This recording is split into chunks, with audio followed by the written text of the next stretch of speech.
Okay, we are coming into place here.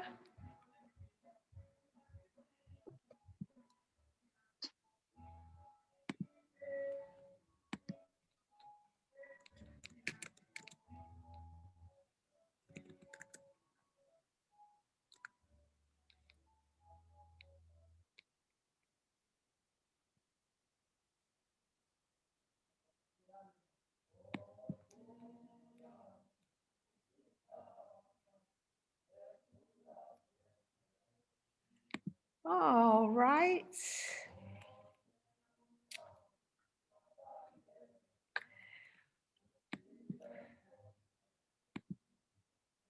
As we have some folks already coming into the room to join us. Hey there, Mark Burns. Good to see you. Good to see you.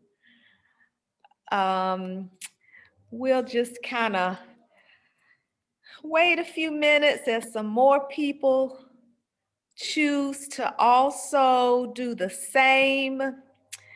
We are happy that the Black Book Expo, a conscious literary festival, is continuing throughout the month of February.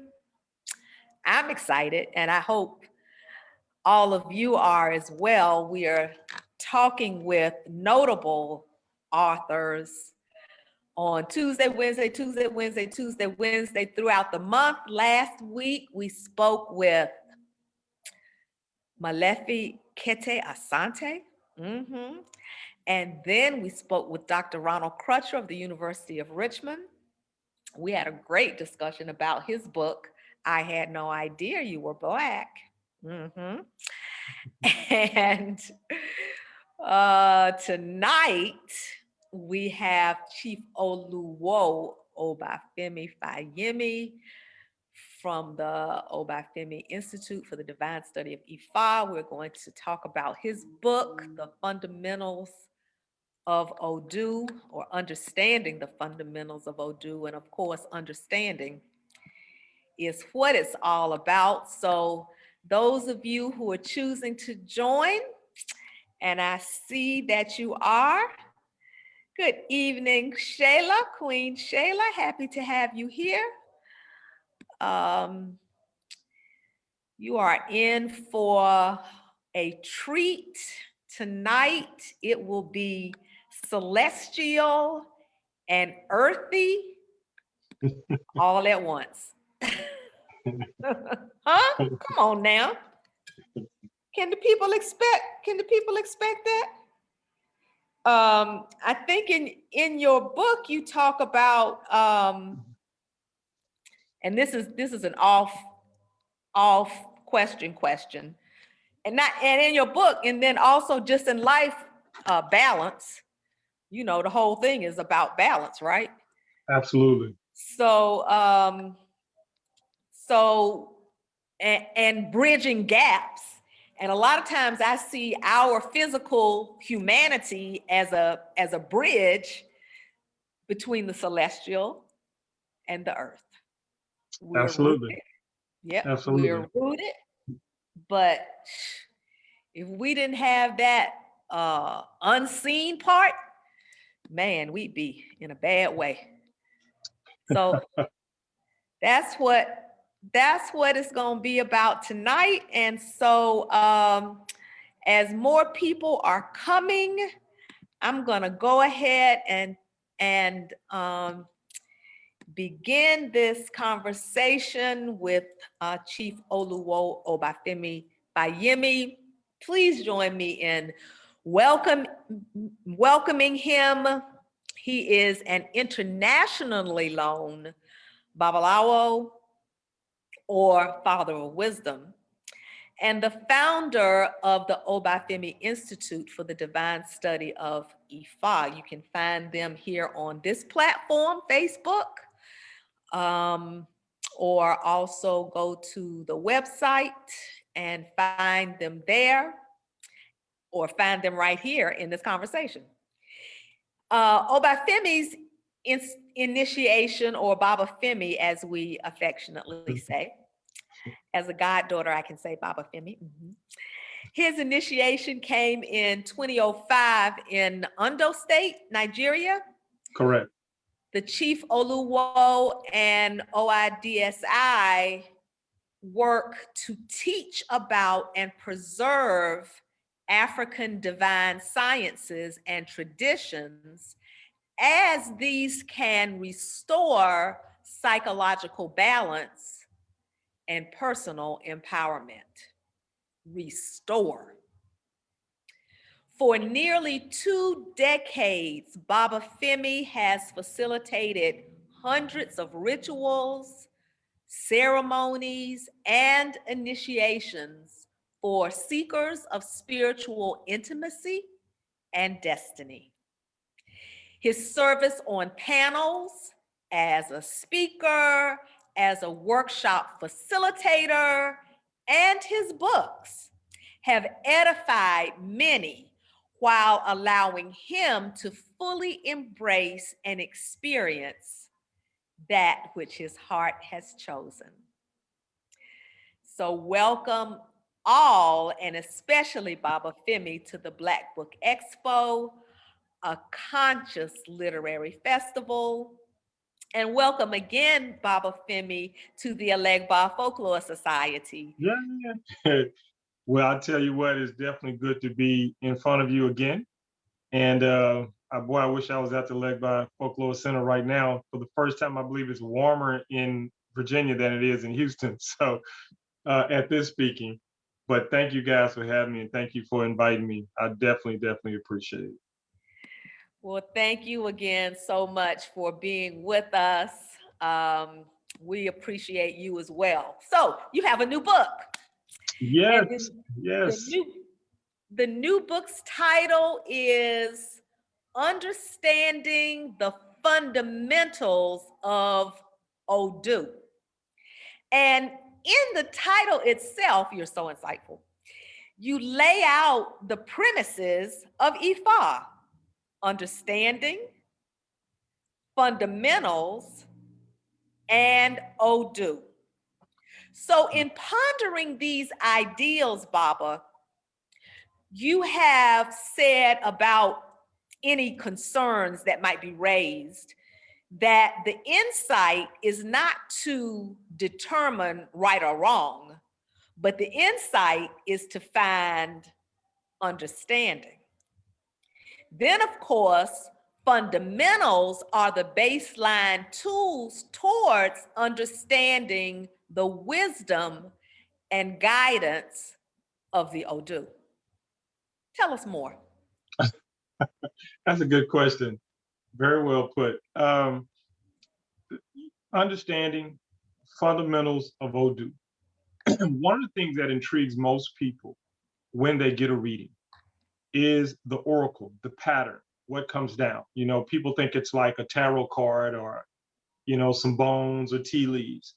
Well, the Yoruba people call it Odoo. Odoo is pot or container. It is a feminine aspect, and it also can extend its definition to dark matter consciousness. So everybody kind of wants to know that first, but to understand what that really is, you have to have an understanding of the fundamentals. And it's as simple as a tree. You can move into a home and it has a beautiful tree, and you accept it for what it is. Then there are times you can actually go plant a tree. You can go buy a tree and plant it. And then there are times when you can actually get the seeds and take it from its birth. Antiquity is its birth. That's the seed. The tree that is being replanted is you and I, the practitioners. We're existing trees that are being replanted. And then you have the trees that actually we move into or we cross over into. One of the things that crossing over into, you kind of miss the growth part. And therefore, the fundamentals get lost of how everything began. So we call agriculture by its first name, husbandry. Mhm. And there's an intimacy, there's a kindredness because the process of the beginning. And so by the time it comes into the grocery store, we're just going in and get the product. We don't know all the fundamentals that went into it. And so what I wanted to do with the book is to go back to those fundamental principles of first understanding. So when you get around these E5 people, all these people wearing these beautiful beads and they're talking this language, you look into the left, you look into the right. So, okay, what is Oshun? What was it? I don't see Oshun, I see Osun. And Ogun. Wait a minute, Ogun, that says Ogun. What is this? So you got to get back into the fundamentals. And then there are people we know not quite understanding our African presence in the diaspora, where we went out and we were colonized through the Portuguese with the Portuguese language and through the Spanish language. So the language is kind of changed. So I can hear someone say Chango or Ochun, as opposed to you go into Brazil, they would still say Shango, but there's this X in front. And people said, what is Xango? And I said, no, it's Shango. So, and they go, well, what's the right way to say it? Well, let's start with get an understanding of what Shango or who Shango is before we get into it, because you may find yourself more gravitated toward Candomblé or even Vodun or Santeria, as opposed to what we call Isheshe or Ifa. Mhm. So, the fundamentals, understanding is the key. And that is how nature actually operates. And I think we all have a kindredness to nature. But one of the things that we don't get to is understand that nature also has a wisdom. And that wisdom of nature can be foretold through divination, through the Odoos. And that is your kindred natural order to whatever situation you're in at the moment to get a better understanding of it. Because see, nature says, well, this is the natural order of you, John Doe, because of what you're going through with your marriage, or you, Jane Doe, what you're going through with your job. So let's find out, how did you get to this place? What has happened? What is happening? And what would you like to happen? Well, what's the right way? Well, we need for you to first get an understanding before you start making a decision, because anyone could come along and tell you, oh, that's the right way to do it, or that's the wrong way to do it, but it might not be either one of those for you. True. Yes. That's so true. Yeah. That's so true. That applies to really so many aspects of life. And I can just think, as you're speaking right now, I think about my advocation and vocation as a dancer. And the dance that we do here at the Elegba Folklore Society, although Elegba is Yoruba, the dance that we do is Manding. So the Manding people, like the Yoruba people, were cut off and split up based on the colonizers' wishes. So the dance and rhythm in Guinea may vary a little bit from the dance and rhythm in Mali, for example, although it's all Mandingo. It's So all, there's no really right or wrong. It's just understanding the underlying purpose of it. Yeah. Yes. Yes. That's a great analogy as well. Definitely a great analogy as well. So I've heard Ifa as one African spiritual practice described as an explainer of everything. I mean, when something is totally interwoven into the fabric of life as nature and life as humanity, there's a oneness that can be coded on the one hand in physical terms and on the other hand in proverbial terms. So I found it interesting that in your book, you say that your godfather, the late Oluwo Dr. Afolabi Epega, engaged you in this conversation about, as you write, bridging the gap between science and religion. How is Ifa that bridge? It is that bridge in many ways. By definition, religion, religion, means to reconnect back, primarily saying you're disconnected from something. Science means to know. So there's a something you're disconnected from that you're trying to reconnect back. And then there's this science of knowing. Science is also a lot of times rooted in theory. And when you look at religion as a theology, but when you look at nature, nature doesn't lie. There's an absolute in nature. And so we have to look at in bridging that gap. And let's go, whether it's just a body of wisdom and knowledge, it's kind of like looking at a person. Here you are, you got 15 years of school behind you, you got about 13 letters behind your name. You're doing quite well economically, Yeah. and you got a few books, but let's just say for some reason you don't have the best relationship with your children.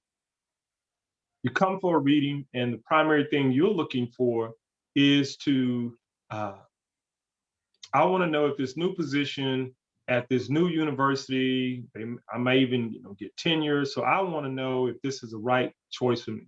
Well, of course, if I can answer that question, but somewhere in that, the owl, the priest or the priestess may ask you a question. How is the relationship with your children? And you say, my children are fine. But the oracle, Odoo, has spoken that there is a gap where you are working too much to the detriment of your family. And you say, well, I just spoke to my son, my daughter the other day, they seem to be doing fine. But Ifa says that it's important that you pay more close attention to your family, that you put more emphasis on family and less on matters of money and position. And you say, I didn't come here for that. But the science of it is basically saying, for you to continue to expand and grow, and you're looking for the balance, you can't just be all work, because there may come a time where if the work bottoms out and the only thing left is family, and that has not been nurtured, cared for, or taken into account, that could literally take away your good fortune. That literally can take away your blessings. And see, people say, well, wait a minute, how does that deal with science? Well, see, that's the science within the divination, is what your higher self is trying to get you to understand. Look, what else do you need to accomplish? You have not yet even mastered the best relationship with your son or daughter. But this community of people, this university community of people, you have a very, very good relationship with. So you look up one day and uh, the person is suffering from heart problems, or a person is suffering from intestinal discomforts. And that may tie itself all the way back, because that could come up in a reading, to where you have not even cut cords from old hurts, that you ran away so quickly from your biological family for the way you grew up that you have not even paid attention to the family that you created. Bridging the gap between science and religion is not just about religion saying, I have to be the best person. I have to live without this sin. I have to fly right. I have to obey the commandments. Science says, do you know who you are? Because we're not concerned about the rules and regulations. We never wrote that. Someone else did. And the last time they looked, God didn't have penmanship. And so the science of that goes back to Kemet, where it says the first system of salvation is the knowledge and awareness of self. To know self is where one can only know God, or the God within. So you have to get into a knowing of yourself. That's the science that it's talking about. It's not just a science knowing the square root of an isosceles triangle. It's not just that. It's the science of oneself, as opposed to the religion. And we all know what religion has done to our people. And so there's a religious side of us, and then there's this spiritual side of us. But the spiritual side of it is, is where we get the term African sacred science. Ritual is sacred science. How do I take elements, minerals, and plants and fuse them together in an alchemical state to help expand my path? And how do I understand what to do in order to begin even more of an elevating process of spirit? And see, that's the science of what my Oluwo was speaking to. So that's why he incorporated, he thought it was good. You know, the Yoruba people were not knowledgeable in astrology or numerology or sacred geometry, or even more so sacred times and seasons outside of their own cultural perception and perspective for their planting and harvest season. You know, how we operate within our colonized holy days or holidays. You know, all of this speaks to different times. The Yoruba people celebrate their Ifa, the year of Ifa, around the 1st of July. Our grid is the 1st of January. So how does the spirit, how does the body and the wisdom of nature operate within that? Actually, nature tells you, you choose, because you're not going to harvest any yams in New York. So, you know, what is that? But the science of who and what I am has to count for more than the religious aspect that may have been embedded into the tradition. So when he would explain that things to me, and I'll say this here and I'll go to the next question. When that 2005, and I was in Okure, Ondo State, you know, I'm young and I'm head is shaven and I'm all brand new and shiny, and all the priests and priestesses then prayed for me, washed, made sacrifices, all this stuff, dancing. And I'm going through training in my last week. And Baba Pega had this huge room and this large table, and just, when I tell you, herbs of all kinds everywhere. And he was sorting them out, and people were coming by, and he was kind of showing me some things. And I got a little confused, and I said, Baba, I think herbs are going to be the most difficult thing for me to understand. He said, oh no, Oba, it is going to be the easiest. I said, you think so? He said, yes, of course. I said, how is that? He said, because you have whole foods. And I said, and I just went, what? And he said, Baba had been to the US. Nigeria doesn't have the luxury of going into a herbal store. Right. And this is that religious part of me thinking that I have to know everything the way he has it. And he was trying to explain to me, you have to bridge the gap, because one of the fundamental things you already have is an herbal store. So you just need to find out what these herbs mean. So if you're doing an oracle and it says this person needs an herb of protection, I don't have to get FedEx, DHL, or UPS to send me something, or call one of my godbrothers in Nigeria to send me something. If I know what the herb is of protection, it may be growing in the swamps of Louisiana and I can get to it. So bridging the gap between science and religion will always tie back to us knowing who we are and what we are. That is the knowing, or the science of the knowing, or the knowing that's in science of bridging that gap. Because if we don't know who we are, it is so easy for a colonizer to tell us, keep waiting for your home in the afterlife. So that's more than a mouthful. That's the Big Dipper right there. So do you think that as a part of the conditioning that we've been taught this external view? I mean, some of what you just said, I'm saying, is he talking about me right now? What? So do you think some of that we've been conditioned to this external view? We look in the mirror and we see ourselves, but we don't. Yes. But what we've been conditioned to see is something out there Mm-hmm. And we're not even acquainted with what's in here. Mm-hmm. Mm-hmm. Absolutely. When you meet someone and let's say you have an intimate conversation and the night goes very well, and that person may open up their heart to you about certain traumas and tragedies went through their life. And it becomes clear now about their profession.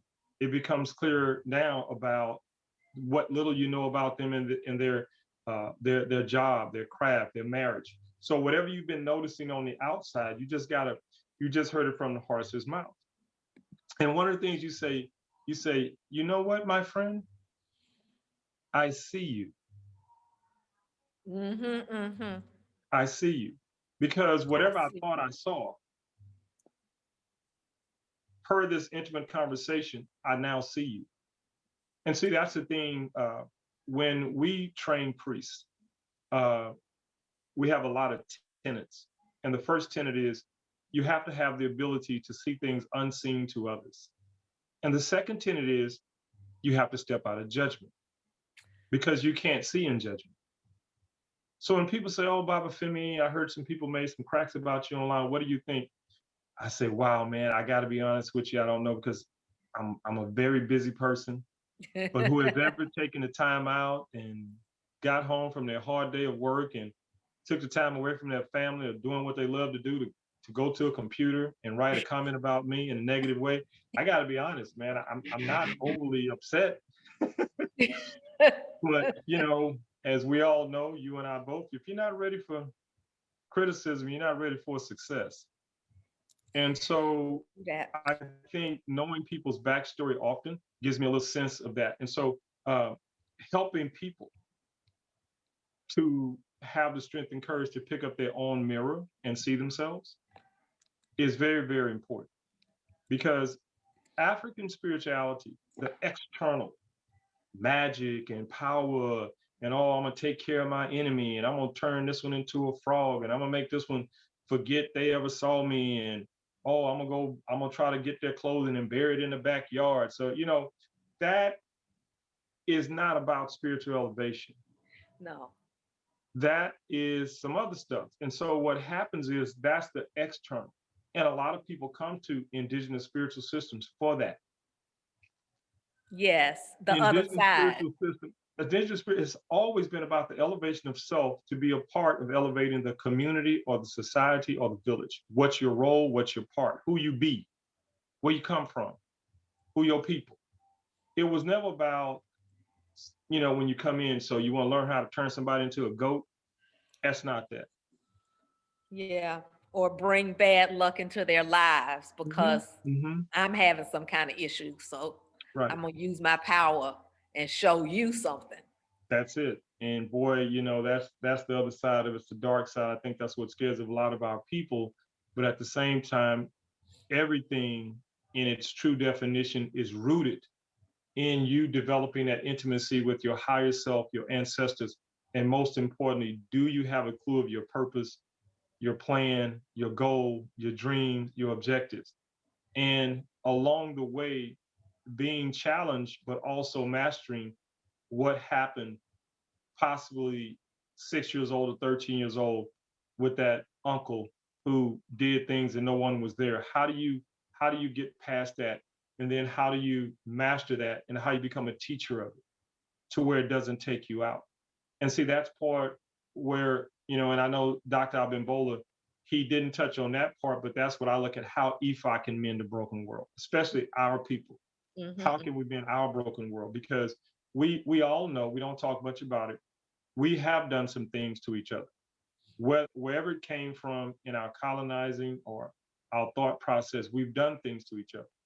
And I think we're at a time in our history to where we can start beginning to step out of that with sacred times and sacred rituals and cord cutting rituals and things that can, focus more on the healing process. So that aspect of uh, getting to the science is really, that's your salvation, is the science of self. So bridging that gap between religion, I'm not ready to throw everything out with religion, but it has to graduate itself. It can't just stay in that frame. Tasha. Yeah, religion can be limiting. And when we begin to realize that science and spirit are one, I think if I had that insight when I was a student, Well, I would have done better in science class. I'm trying to tell you. But most African Americans, and you spoke about this earlier, most African Americans were adopted into Christianity as a control mechanism by our captors. Absolutely. So we adapted. Some chose Islam. Mm-hmm. These are both religious practices that have helpful guiding principles, though limiting, and though neither is a part of our cultural DNA. Mm-hmm. Is there something about indigenous African spiritual practices that help us realign with our true selves? And I want to just pause in my question to invite our viewers to please chime into the conversation whenever you want to. Put something here in the comment. In fact, there are a couple of comments. So I'm going to pause that question 1 second and we're going to come right back to it. Mark says, if you're not ready for criticism, then you're not ready for success. Quoting you, he says he's so feeling the vibe of that statement. Thank you, Brother Mark. I tell you, man, it's something that we got to wear with a badge of honor as opposed to just putting it up in a shelf. You got to wear it, man. You got to wear that badge. It's tough though sometimes because on the one hand, Sister Maya Angelou talks about the things the things that we have that people love and lack. So then the blah, blah, blah, blah starts. And sometimes to that, I say, don't turn my light off because I'm going to be shining as brightly as I can. Just turn yours on. Mm-hmm. Absolutely. And so Omiyimi says, master and become a teacher of your trauma, your broken world. Correct. Sending her ashe. Sending her a lot of ashe. And that's what we have to look at.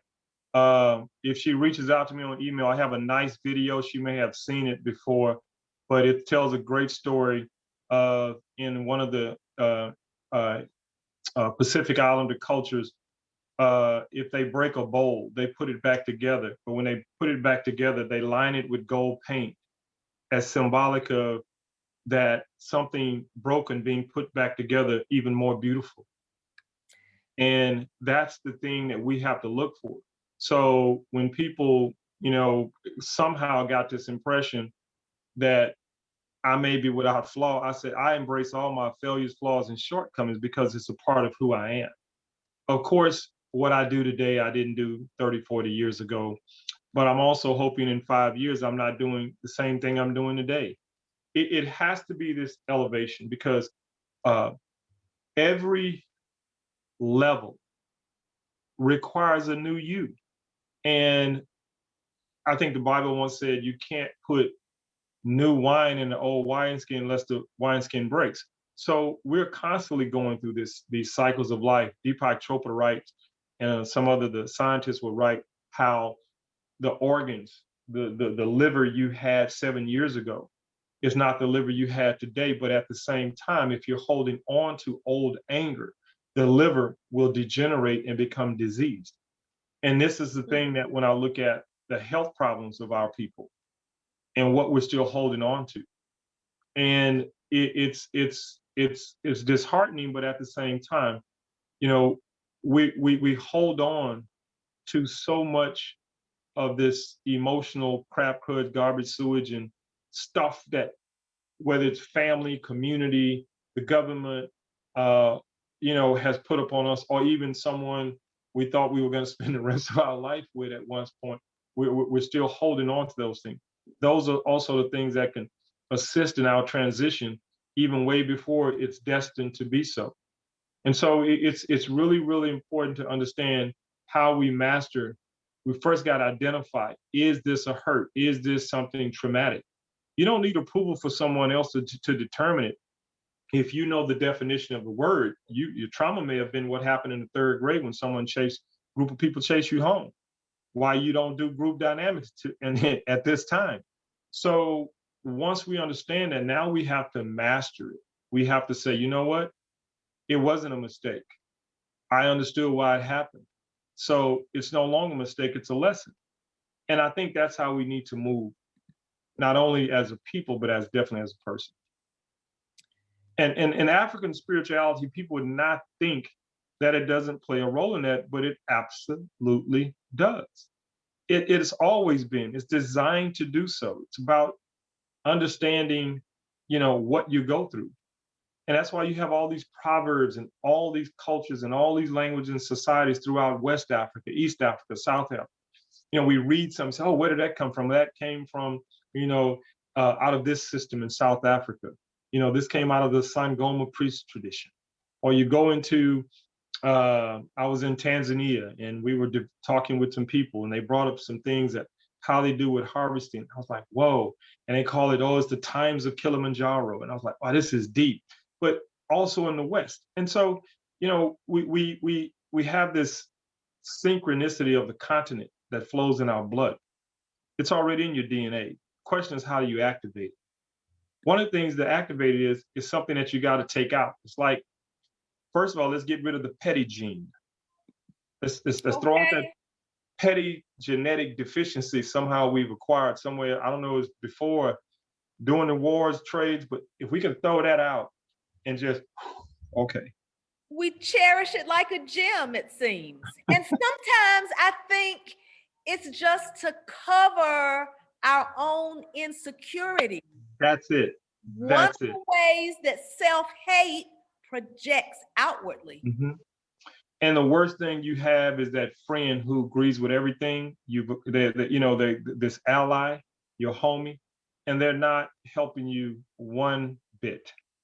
But my man, let me tell you, homeboy, I'm with you. I got you back on that. Or you go, girl, I'm with you. No. We need that one friend to say, I disagree.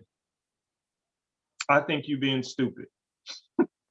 Yeah. I know you got 8 letters behind your name, but right about now, you're acting like a kid.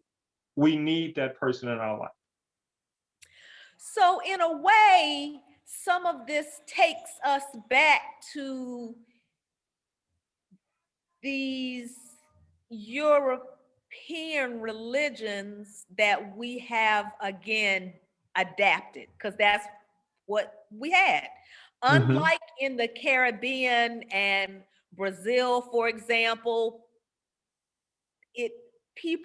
Africans were able to maintain the undergirding of spiritual practices, even if it was hidden inside Catholicism to protect it from their enslavers. But here in America, it was just cut it. So what is it about indigenous African spiritual practices that can help us realign with our true selves? And can those who read your book come into that awareness? Absolutely. The fundamental thing that people have to understand is Catholicism was born out of a lot of the traditions of Kemet, the whole cosmology of the Neters. So Catholicism has all these saints. When you get into, then you get into Cuba and they create what is called Santeria. Yes. And so it has a cosmology. Protestantism is one who is in protest of the Catholic Church. So therefore they don't have a cosmology. It's just the Father, Son, and his ghost, because they took the woman out. And so, but yet in Catholicism, they say, Holy Mother, Holy Mary, Mother of God, which we look upon the role of Yemoja, or the women of the elders, the divine mothers, as being equal to God in Ifa. To say that is the spiritual self uh, is more open to change as opposed to the religious self, because they have a book and they're set in stone of what's right and what's wrong. There's no growth. And the dichotomy really is that your spirit has nothing to do with that book. Spirit is holy land. It's wherever you're standing. But I may not be the best Muslim if I've never made Hajj to Mecca, or if I'm a Catholic, I haven't been to the Vatican, or if I'm a Christian, I've never been to the Holy Land. But true spirituality, Holy Land is wherever you're standing. And so if we can embrace that part of indigenous spirituality, we're going to be off to a good start, because we don't have to look so far away at a place and or a people. Everything we think may have been left in Africa. I like what Malcolm said, well, you left your mind in Africa.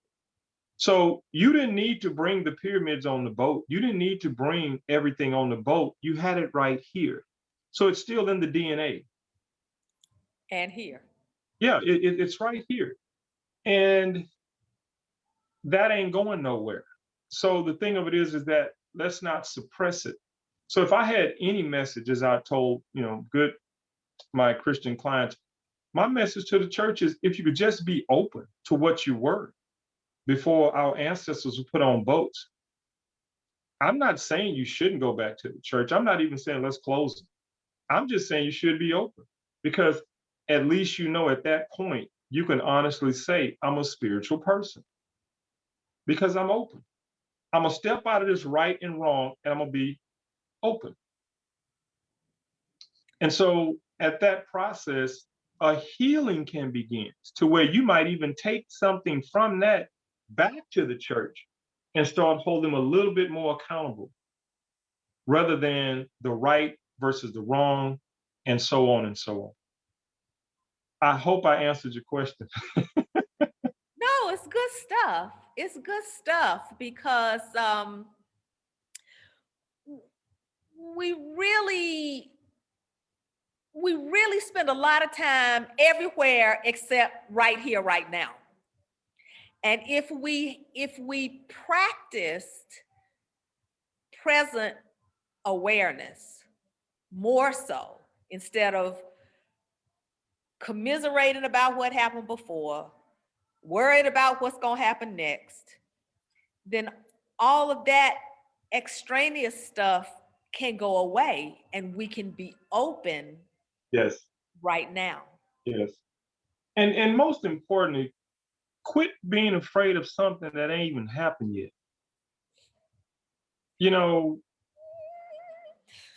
It's almost as if we have our own personal night riders riding by our houses and through our living rooms.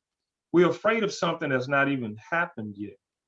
And for that reason, we cut off any potential grand vision. We limit ourselves. Yeah. And we can't see such of a big picture, because, well, they killed Malcolm and they killed Martin, and but I'm not trying to make it seem as though anything that grand, but I don't really think they thought about death in the way, anything different in the way we used to. I think that our ancestors had a sense of what death was, because they saw it daily. In the mindset of doing something you don't really want to do, being in a place you don't really want to be, having to put up with things most humans were not. Even if you were born in this country, or you were born a slave or born into slavery, and if there was no more stories of the homeland, that was still something that was adopted within that you had to sense just by your own spirit, something was off, something wasn't right. And I remember talking about this some years ago.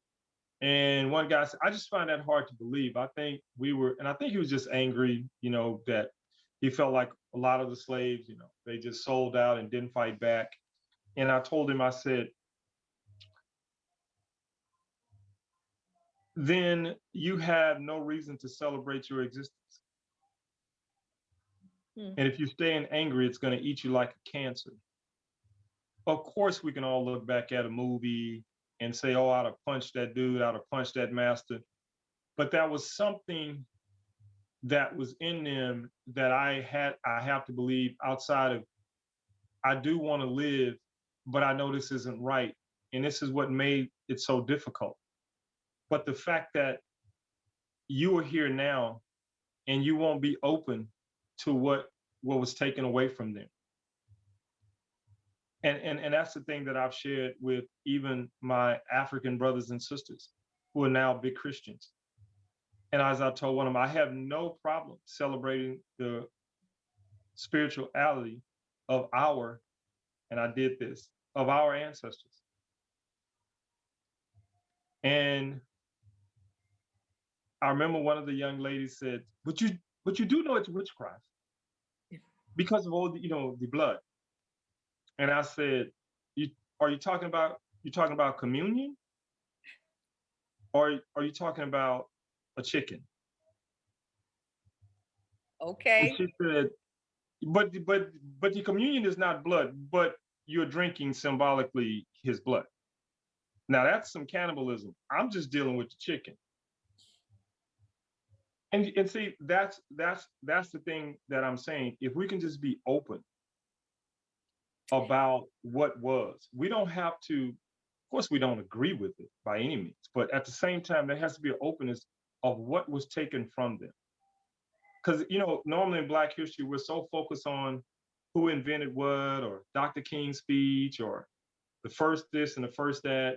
And I mean, that's all great and gravy, but at the same time, what was actually happening before these people found out they were Black? That's what got me ran out of church. What was these people doing? Yeah, we have to ask the simple questions. Mm-hmm. So some of us have had divination performed for us, a reading. But for the uninitiated, for the curious, for the seekers, what is Odoo? And how do the Odoo inform the divination process? Break it down. All righty, all righty. All right. My favorite topic. Okay, because this is for anybody and everybody. And this is part All of the right. fundamentals. It doesn't matter if you just got off your 9 to 5 from Walmart and your best friend that changed his name to Shaka Zulu Washington has convinced you to go get this reading because you having problems with Walmart and you come for a reading. And I need your name and I need your mother's name. I don't need your father's name. I need your mother's name. And I just need your mother's first name. And I like to know your birthday so I can really mark who you are. So outside of what your title is, you're John Doe, son of Mary, born on this day in this year.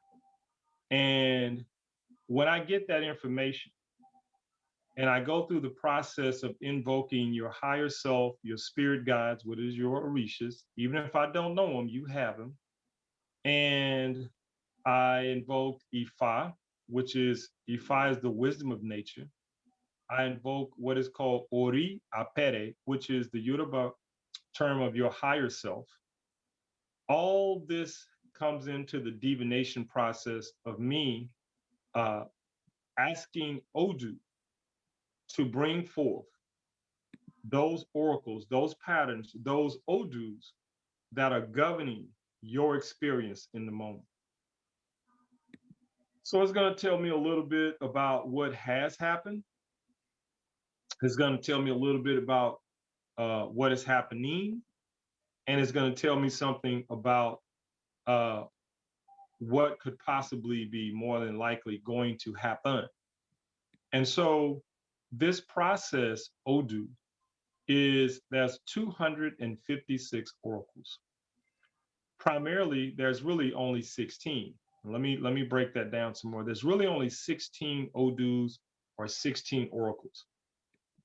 But when one falls with another, that can happen 240 times.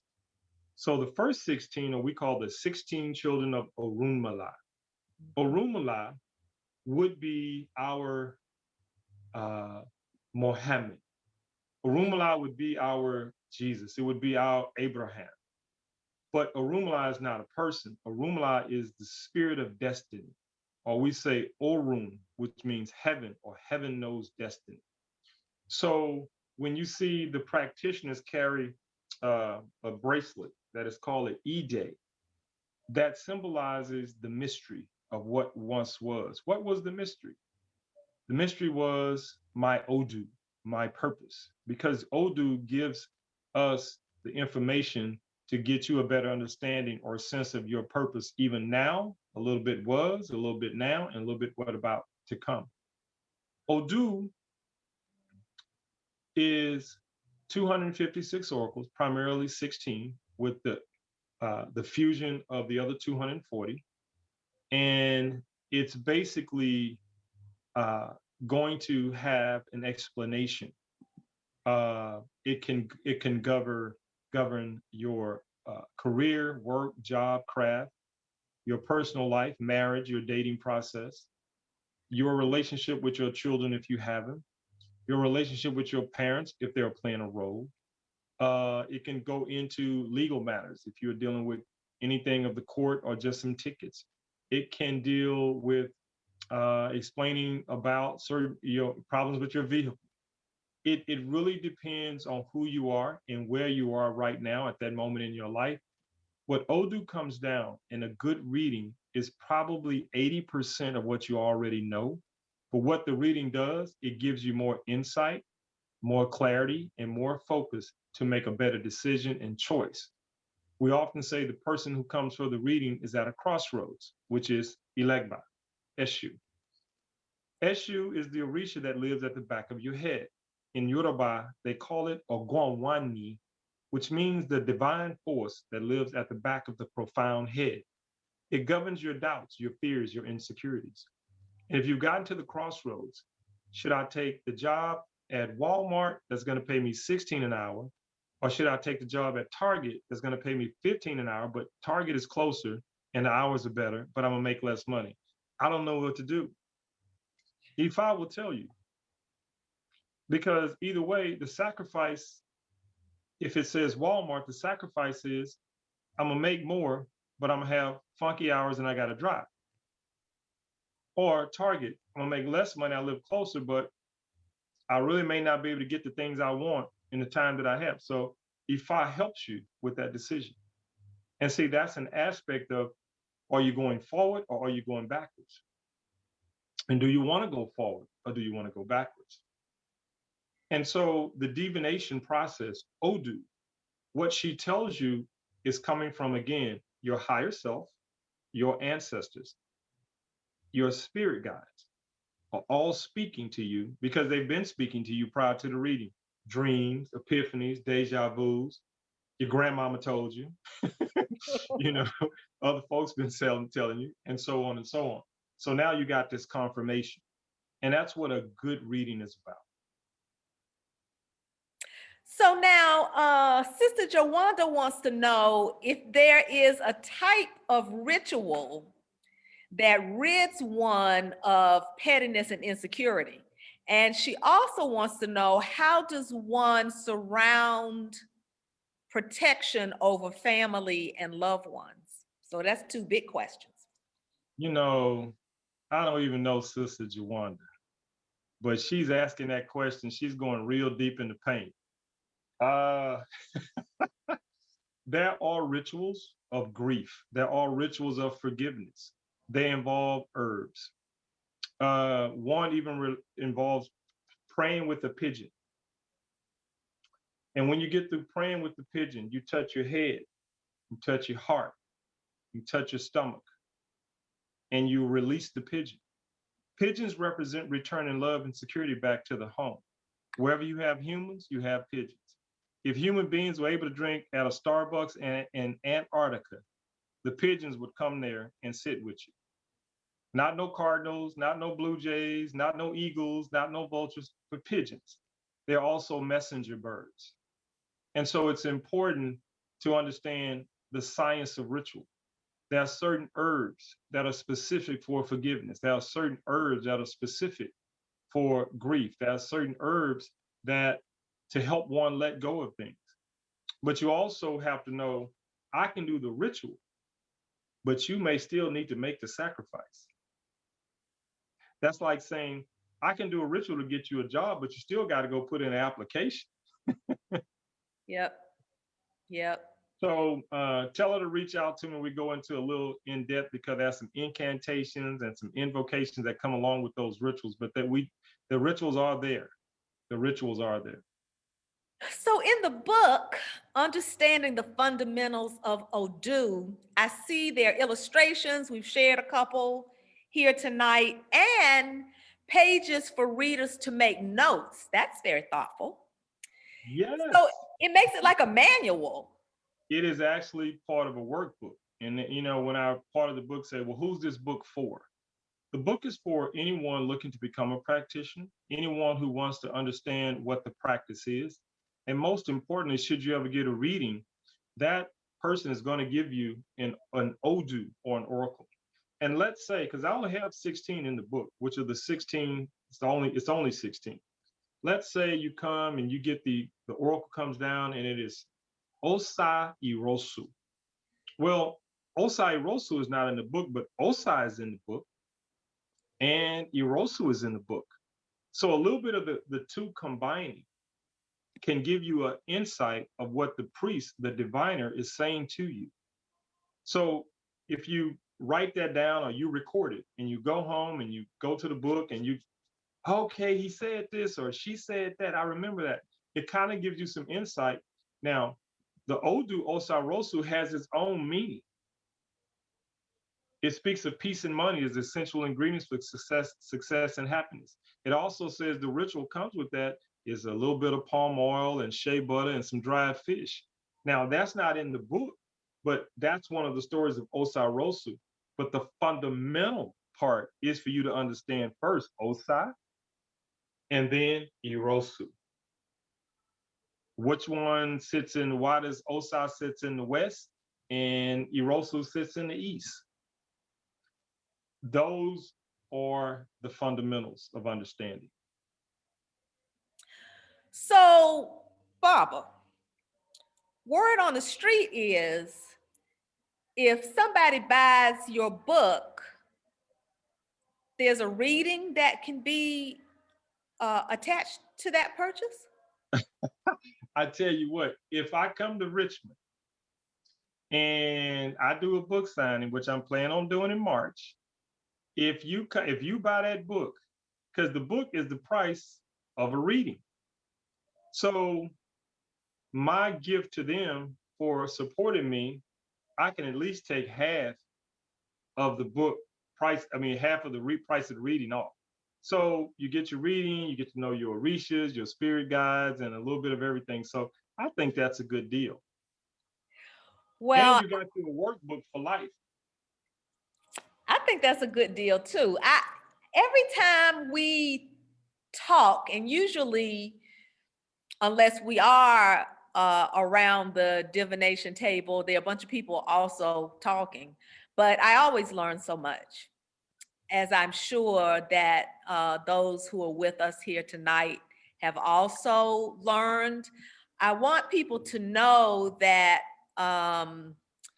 the book is here at the Alegba Folklore Society's Cultural Center. Those who are nearby, you can come by. If you're far away, we can make sure it gets to your doorstep. If you're nearby or can get nearby when Baba comes in March, and we will certainly keep you informed of that, then that'll be a good thing. Absolutely. That'll be a good thing. Absolutely. I see Mark is looking forward to the visit to Richmond, and Jawanda appreciated your responses. As did I. This has been a delightful time and so much knowledge. And again, every time we talk, it's like, wow, I need to just be in a bubble and just get all of this in me, in me, in me, in me. Hey, I had that feeling back in 2005. I was overwhelmed with those elders. I was overwhelmed with the elders. So simple, natural things. There's a story I'll tell if you allow me to share it. It takes about a minute. Go ahead. During my initiation, it was a very special time. I don't remember talking to too many priests that had the experience that I had. Not to say that some didn't, but during one of my days, the elders, and they couldn't speak English. So my Oluwo, Dr. Pega, was the translator, and he's older than me. And they were talking, they were laughing, and one of them looked very serious. And then the other one got serious, and they talked to Baba. And as they spoke in Yoruba, Baba said, okay. He said, Oba. He said, the Araba and the chief, they want to know, do you know how the water got into the coconut? I said, oh, that's easy. Ain't nothing for me. I started talking about because of the texture of the coconut and it being so hard and with the heat of the climate and the geography, and because it creates some moisture through the white meat and all this, I just dug in. I said, and that's how the water got into the coconut. There you go. Baba Pega translated to them, and boy, they just broke down laughing. They shook their head. And I can tell they were mocking me. And so I asked Baba, so what did they say? He said, Oba, would you like to know how the water got in the coconut? I said, well, I explained. He said, no. They said, how the water got into the coconut is the coconut's business. It has nothing to do with why the pineapple is so sweet. And I went like, what? So here's the other part. Next day, come back. And they get to speaking to Baba, and Baba says, Oba.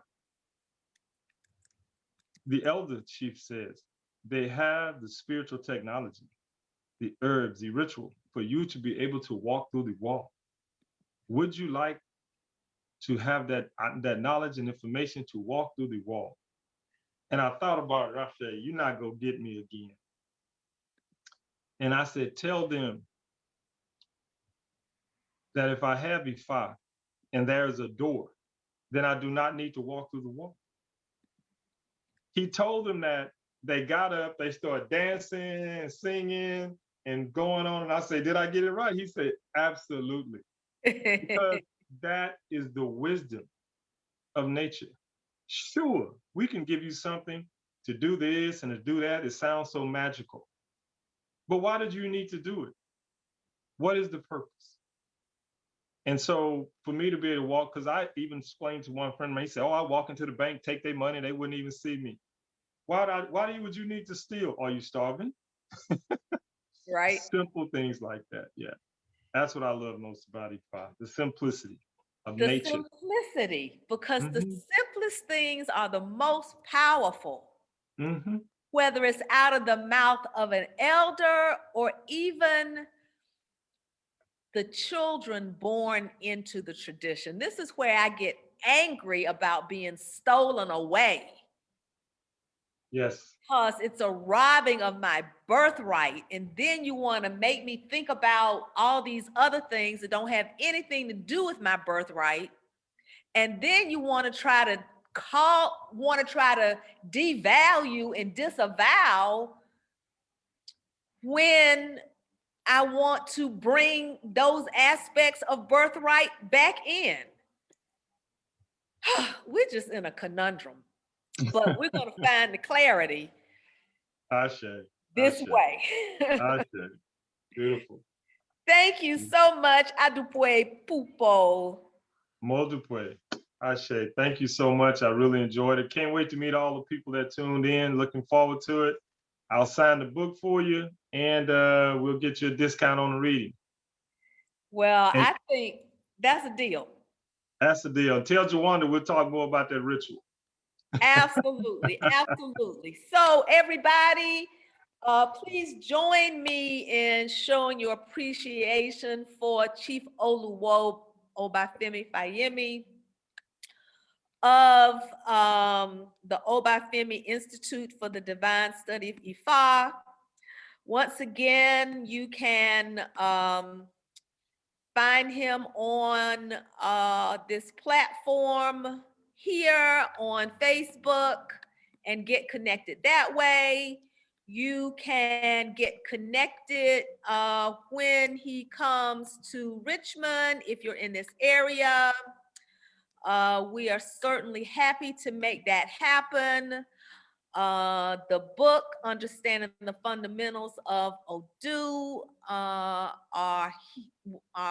those books are here at the Alegba Folklore Society's Cultural Center. So everything is everything, as we say. Remember last week we spoke with Dr. Malefikete Asante, Dr. Ronald Crutcher. Those talks are still available on the Alegba Folklore Society's Facebook page. This one will be there too, so you can go back and reflect and contact Baba or us about other questions that you may have, follow-up that you may have. Tomorrow, we have Anthony T. Browder. Oh, my man. Okay. Now Valley Civilizations, because that's going to connect the Netaru with the Orisha. And the Metu Neter with Ifa in that eastern to western migration. And his daughter, Atlantis Ty Browder, is gonna join in. So that'll be tomorrow at 7 o'clock, right here. Just stay close. Then next week, the final week, we have on Tuesday, Her Majesty Queen Mother Dewoti Desir. And on Wednesday, we're gonna close it up with Professor Kaba Kamine. And we're going to be revisiting with him some of the concepts that we've talked about tonight with his book, Spirituality Before Religion. Ashe. So the truth will set you free. Ashe. Thanks, everybody.